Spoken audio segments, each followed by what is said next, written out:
खतां दा रौला पिया होया कि कोई खत आ गए उन्हां दा जवाब और उन्होंने क्या हुकूमतां गिरा दो।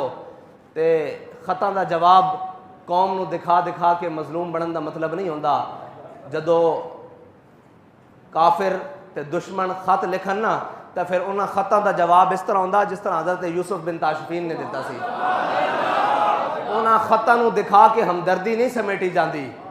हज़रत यूसुफ बिन ताशफीन ने यह नहीं किया कि भाई देखो उसने ख़त में इतना लिख दिया है कि अगर आसमान के फरिश्ते भी तुम्हारे मदद के लिए उतर आएँ तो तुम मुझे शिकस्त नहीं दे सकते क्योंकि मैं इतनी बड़ी फ़ौज ला रहा हूँ। तो हज़रत यूसुफ बिन ताशफीन ने अपने वज़ीर मुशीर को कहा कि जनाब इसका जवाब लिखो।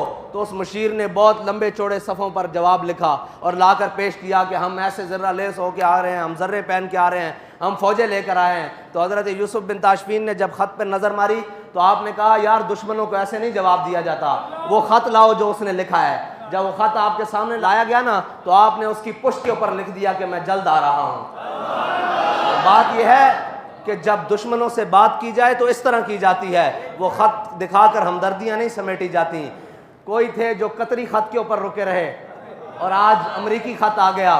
लेकिन एक बड़े अफसोस की बात है, कौम अगर ध्यान करे कि वज़ीर आज़म एक बड़ा कलीदी ओहदा है किसी भी मुल्क का, सदर एक बड़ा कलीदी ओहदा है किसी भी मुल्क का, एक वज़ीर आज़म अपनी कौम से खिताब कर रहा हो और वो नारे लगाता हो कि मैं बड़ा हुर्रियत पसंद हूँ, मैं एब्सोल्युटली नो कहने वाला हूँ, लेकिन जब अमेरिका का नाम आए तो वो कहे कोई मुल्क कोई बात। मैंने कहा मुल्क के अंदर कलीदी ओहदे रखने वाले अपने दुश्मन का नाम लेते हुए लरजते हैं। कभी इनको ये लर्जा नहीं आया कि इस मुल्क के अंदर अल्लाह और उसके रसूल के खिलाफ हमने जंग लगा रखी है, इस मुल्क के अंदर सूद चल रहा है, हमने अपने गिर्द कादियानियों की लाबियां पाल रखी हैं, हमने अपने इर्द गिर्द लिबरल पाल रखे हैं, हमने कुरान और हदीस को निसाब से निकाल दिया है, हमने रोजे की हालत में नामूसे रिसालत के मुजाहिदों को शहीद किया है। कभी जबान नहीं लर्जी, कभी आंख में बल नहीं आया। लेकिन अमेरिका से डरते हो तुम। बाबा जी फरमाते थे वो एक सजदा जिसे तू गरां समझता है, हजार सजदे से आदमी को देता है नजात, तू आया ना क्यों डरते बदनसीबा। और भाई तुझे ये कहने की जरूरत ही ना पड़ती, सारी कौम समझ लेती कि ये कौन था। अमेरिका की क्या जरूरत है। बाबा जी कहते थे इन ब्रैनर चूचों की क्या जरूरत है कि मोहम्मद अरबी के गुलामों के सामने। लेकिन बात यह है तुझे तो हुजूर की मोहब्बत की चाशनी मिली नहीं ना। अगर मिली होती तो अमरीकियों का नाम लेते हुए जबानें ना लरजती। मैं ये सोच रहा हूं कि नाम लेते हुए जबानें लरज रही हैं, तो अगर कहीं मैदान लग रहा तो इनकी तो टांगें कांपेगी। अगर उनको कोई बात कर सकता है तो वो कोई मौला कायनात का गुलाम कर सकता है।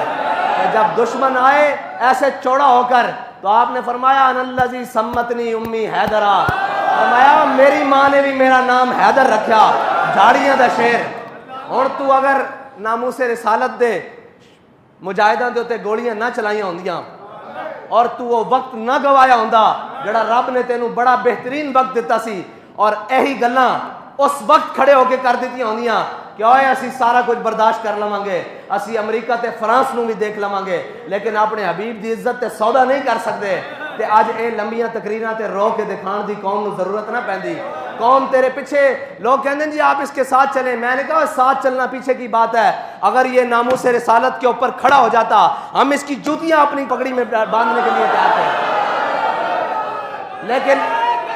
लेकिन अगर कोई हमें कहे कि इक्तदार की खातिर इसको साथ रखो, तो मर ही जाऊं जो इस दर से जाऊं दो कदम, क्या बचे बीमार गम कुर्बे मसीहा छोड़कर। ऐसा एक इक्तदार नहीं, सारी दुनिया का इक्तदार भी हो, हम अपने पांव की ठोकर पे भी नहीं रखते।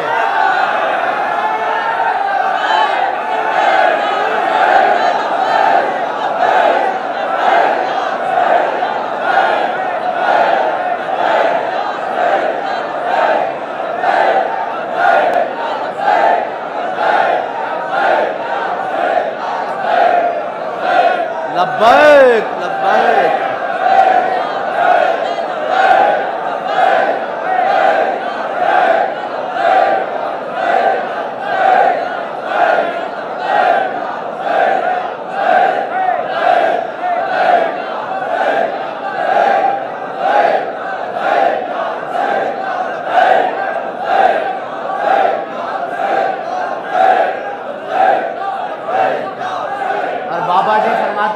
बड़े बदनसीब जो करार तक न पहुंचे। वो करार यही था कि तुम सारी यूरोपीय यूनियन को समेट के एक साइड पे रखते, अमेरिका को समेट के एक साइड पे रखते और वीटो पावर वाले सारे ममालिक को लपेट कर एक साइड पे रखते। वो कहते कि बस जी हम सारी बातों पर कंप्रोमाइज़ कर सकते हैं, अपने आका और मौला की नामूस के लिए अगर तुम बात कर देते बाखुदा ये दिन तुम्हें नहीं देखने पड़ते।